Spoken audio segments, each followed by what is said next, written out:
Hello, good evening, everybody, and welcome to Women and Wanderlust Wednesdays. You might notice I'm not Lindsay. Lindsay's just been called away for something, but I'm more than happy to step in because tonight I'm really pleased to be joined by a fabulous woman called Marilyn Ball. Hello, Marilyn. Thanks for joining us. Hello, Beck. Good to see you again. Nice to see you. Yeah, we're having a busy day. We've been chatting already today, but more about that later. Marilyn is she's from Asheville in North Carolina in USA, and she is a radio presenter and podcast host with her show Speaking of Travel, and which is now in its 8th season, by the way, so do check it out. Have a look on speakingoftravel.net.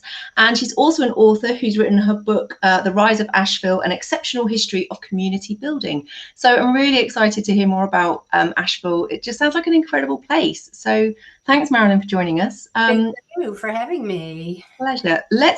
Should we just get stuck in, I think, really? Let's do. I am always happy to talk about Asheville. I've lived here for a long time, probably longer than most of your listeners, but I'll tell you, when I came here, it was really the reason that we came here to begin with was because this region of North Carolina, we're actually on the western side of the state. So you can envision North Carolina as a very long state. In fact, I once learned that if you turn the state of North Carolina vertically, it's the same length as the UK. No, okay. Yeah, North Carolina. So, there's the eastern part where there's the ocean. It's coastal. Then there's a middle part, which is a Piedmont with the city of Charlotte is there. And then when you get up into the western part of North Carolina, you come into the mountains. And it's where the mountains, the Great Smoky Mountains, the Appalachian Mountains, and the Blue Ridge Mountains, they all converge here. So it's quite, these are the oldest mountains in the world, the Great Smoky Mountains. There's more biodiversity here. And we call it Appalachia. This is an Appalachian region that dates back to the Scotch-Irish.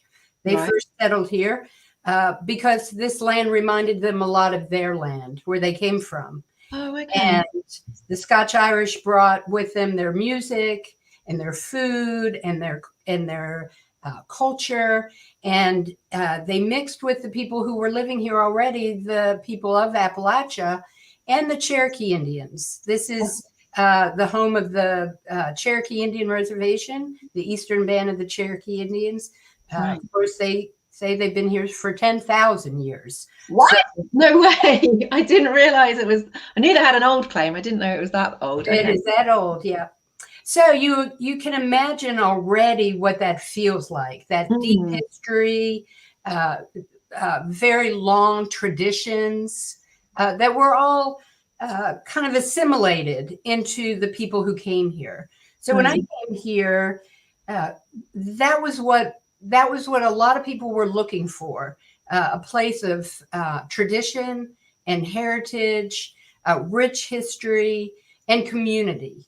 People here are very much into community. They help each other. There's a sense of kindness and well-being, all of those values that you really long to raise your families and be a part of that.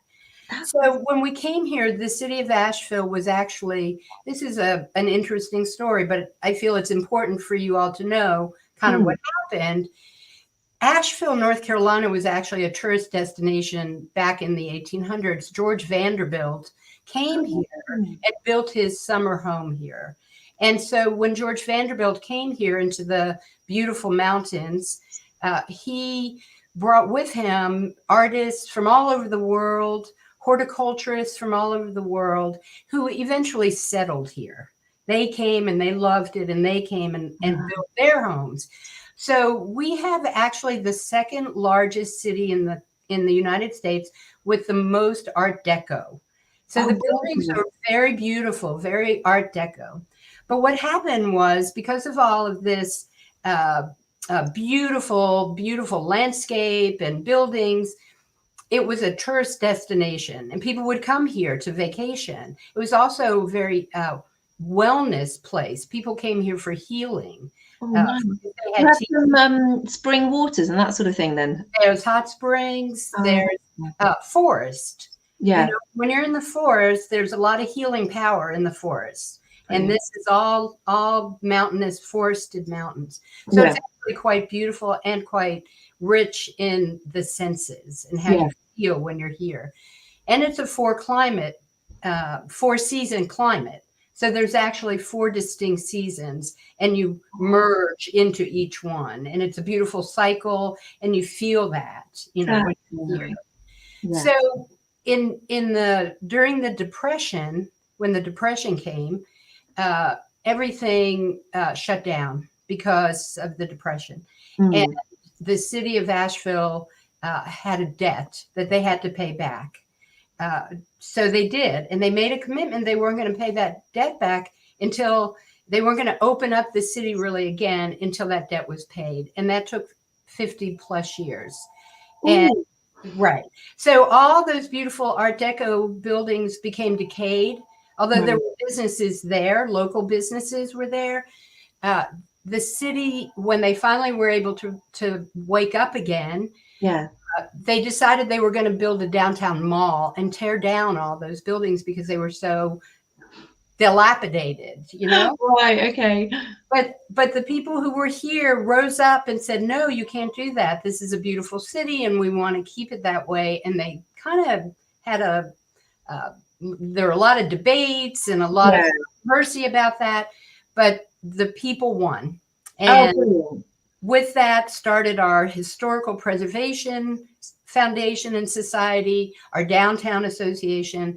And over the last 30 plus years now, the city has undergone a renaissance, if you will. In fact, some people call it the Paris of the South. Artists moved here and musicians moved here, chefs, doctors, people who wanted to be a part of this growing community that was really pretty cool. Beautiful buildings being refurbished. And everybody had a passion when they came, and they wanted to create their own businesses. So about 80% of our economy are entrepreneurs. They're people who had a passion or an idea to try something new, and they did. Oh, brilliant. So there's do you not really have many? You don't really have many chain stores, or the people made the decision back in those days to not bring in the chain stores and to really focus on the entrepreneurship. Now, I do want to say there are chain stores here now. There are areas more in the urban sprawl areas, where there are fast foods and all big box retail stores. In the downtown area, there are a few, like Ben and Jerry's is there, and that's okay. That's allowed. We've got some cool things, but the cool part is the unique businesses that are run by entrepreneurs, the boutiques, the restaurants. We have an incredible dining scene, just people. And the best part, and I really want to stress this, is that this is a community. So people respect each other. They have fun together. They support each other. Nice. During this last year, our restaurants and small businesses obviously were hit pretty hard. Yeah. But the community supported them in any way that they could. They did takeout. They rallied. People whose businesses were closed used their time to bring food to the hospitals, to make food for the frontline workers. So felt this sense of community. But there's so much fun. There's so many fun things to do here because of the entrepreneur spirit. Yeah. People have come up with these grand ideas. What sort of things are they doing? Well, I'll tell you, I want to definitely focus that this is a big wellness community also. Yeah. A lot of the entrepreneurs, like the Asheville Wellness tours, there are tours, and you can go do yoga in the forest. And I did, just a couple of weeks ago, I did forest bathing. Oh, wonderful. Oh, it's a shame Lindsay hasn't done this, because she has also done that. I haven't done it, but it does sound fantastic. It sounds so restorative. Right. It's just so beautiful. And I live in the forest, but I'd never really experienced it. Yeah. And all those senses and with that meditation, it was just really beautiful. Oh, So gorgeous. I love the tours. I'm a big fan Yeah. of tours. You know, whenever I go to another city, when I came to London, the first thing I did was get on that hop on, hop off tour. Yes. That way I could see everything I wanted to see and then go back to the places that I really wanted to see. Yeah, definitely. Yeah. Wonderful tours here. We have the rooftop bar tours where you can go up on top of all the rooftops. And there are these wonderful bars with these beautiful views. And you have a guide who's giving you the history of Asheville from a bird's eye view. Oh, nice. Rooftop bar tours. It's fabulous. And people go for their honeymoons, and a lot of brides come here. This is a really? destination. Okay. So there's always some kind of bridal party going on, and weddings. A lot of wedding venues are here. There's a couple who bought an old bus and they painted it purple. It's called the Lazoom bus, and it rides around Asheville, and it gives you the history, but it's a comedy. It's a comedy show. Nice. I know. So it's just so much fun. So you can learn. Obviously, history is very important here. We want to know this rich history, the people who came here before us. And some people want to do it from the rooftops. Others want to do it on a bus. Why not? You can go out and have wellness tours. You can have food tours where you're going out with somebody who really, like, you guys would really appreciate this, given your ambassadors that you have. Here, everybody's an ambassador. When you're out on a tour, the person you're with is funny and they're smart and they want to tell you all about it. We have a lot of breweries here because our water is so pure in these mountains. We have Sierra Nevada, which is a big, big one. And there's New Belgium. And, oh my gosh, I don't know, 40 or 50 breweries. Here. So going back to the food a minute, are there lots of different cultures and influences on that then as well? Yes, that is what is so wonderful. We have you would be surprised in the mountains to have such good sushi. Oh, really? We have a wonderful Asian community, and we have a lot of sushi restaurants. And then there are people from Peruvian. In fact, I'm working with a Peruvian chef right now who has created over this last year a coalition of Latino chefs. And they're all working together. They're going to create a restaurant. So you can get a taste of all these different places. Brilliant. So there's a lot of just wonderful varieties of foods, not to mention the chefs who are James Beard nominated chefs who have lived and trained all over the world. One of my favorites is it's called Curate. They do Spanish tapas, and the food there is like being in Spain. Brilliant. So you can feel like you're here in Asheville in the mountains, but you can have a culinary experience where you feel like you're in another country. It's really wonderful. Sorry, what's a James Beard nomination? James Beard is a culinary award named after a very famous chef. Okay, it's a very, very high honor. And I would say per capita, we probably have many James Beard nominated chefs here. They're highly acclaimed. Cool. Okay. I just wanted to add to the screen with us to give a sense of where Asheville is and how those mountains are so close. This gorgeous pic. So is that downtown in the foreground and then with the mountains behind? Yes, it is indeed. You can see, and this is a fairly current picture right here. It's just so beautiful, and you can see how it's contained, because of the geography, as you can see. You can go 10, 15 minutes outside of Asheville and you're in the mountains. Brilliant. Go 40 minutes and you are deep in the mountains with whitewater rafting, trail biking, waterfalls. We have beautiful, beautiful waterfalls. You can go on a waterfall tour. Gorgeous. I'm just going to get up the... And you can get an idea of the beautiful... here's waterfalls right here.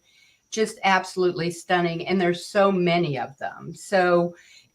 you're never at a loss of waterfalls to visit. That is for sure. It just sounds such a brilliant place to visit from a point of view of brilliant. Let's spend a weekend strolling around the city, eating, drinking, having, soaking up all the culture, and then straight away, really quickly getting out into the great outdoors and seeing some beautiful, really, really beautiful nature spots. It sounds like you've got the best of both worlds there. It's the best of all worlds. Every single one. I would have to say every single one. All your senses seem to be alive when you're here in this region. So, and I do want to just give a little shout out because there's so many wonderful photographers here in Asheville. Some of these photos are by an up and coming photographer, Leanne Donnelly. Del Halston provided some. And then, of course, the ExploreAsheville.com is the website for Asheville. Beautiful, beautiful photography there. And you can see, even if you were a novice photographer, you can come here and feel like you were a pro. Oh, amazing. Definitely. So just touch on the practicalities a bit as well. Would you, so where, for good places to stay, is there anywhere in particular you would recommend? What's the sort of style of accommodation like? Well, this is another part of this town and this region that is so wonderful, is that you can stay in beautiful, luxurious hotels. You can have the top of luxury at the Grove Park Inn Resort, Omni Grove Park Inn, to the Biltmore Estate. And the Biltmore Estate is the house that George built that I had told you about. Here it is right now. It's 8,000 acres. Wow. Okay. It was, the gardens were designed by Olmsted, who designed Central Park. It's the most beautiful, beautiful piece of property ever. Beautiful home. You can go on tours there. They have music there in the summertime.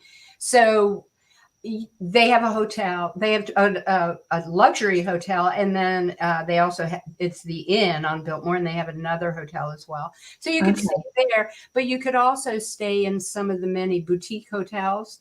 Like I said, there are a lot of entrepreneurs who have started these wonderful hotels. And then, of course, there's Airbnbs. It's endless, the places you could stay here. Any style that you were interested in. And what about once you get out into the mountains and among the forests and things? Are there lodges and cabins there? So many. You just wouldn't even believe it. There are cabins where you can be way out, isolated into the forest. And then there are, you can go glamping. Brilliant. Where everything is all set up for you, and you're on the river, and all you have to do is go right out and start hiking. There are lovely lodges. It's a wonderful family destination. It's great for little kids. There's a lot to do. There's a little science museum in Asheville. We have a wonderful art museum. So yes, once you get out further, it's endless. Anything that you're looking for. If you narrow it down and say, I want to have this kind of experience, you can put it together, put an itinerary together. Brilliant. I think we will actually be putting together an itinerary for North Carolina in the travel club as well. So for any members who want to get into that as well. But I don't want to put you on the spot, but what's the local tourism office's website? What's that? Do you know that? It is ExploreAsheville.com. Okay, so that's with the photos as well. But so if you want any further information and stuff. Exactly. And it's so wonderful because it's a community website. And they give you so many ideas and things to do outdoors, wellness, information, scenic drive-bys. It's all listed right there on that ExploreAsheville.com. Sounds like it'd be a great place to visit with some girlfriends as well, just for oh my gosh, it is totally the girlfriend getaway. I can tell you that. We are rapidly running out of time. I'm really sorry, this has flown by. Last question though, off the top of your head, where's your favorite spot in Asheville for whatever reason, but where's your sort of go-to, your one happy place within the city? I would say it was a Biltmore. Nice. Because you have, you feel like you're worlds away when you're there. Well, you can see here these beautiful gardens. It changes out, and envision that all of that you're seeing, you're walking around in. Brilliant. You can get a picnic. There's water. They have a pond. They have a bass pond. So it's a lovely place. But really, there are so many beautiful hiking trails to get to these spots that, like when I went forest bathing, I had no idea that trail went there, and the experience that was available to me, not 30 minutes from my house. And that's fantastic, because you've lived there how long, and yet you're still discovering new. Exactly. It's endless.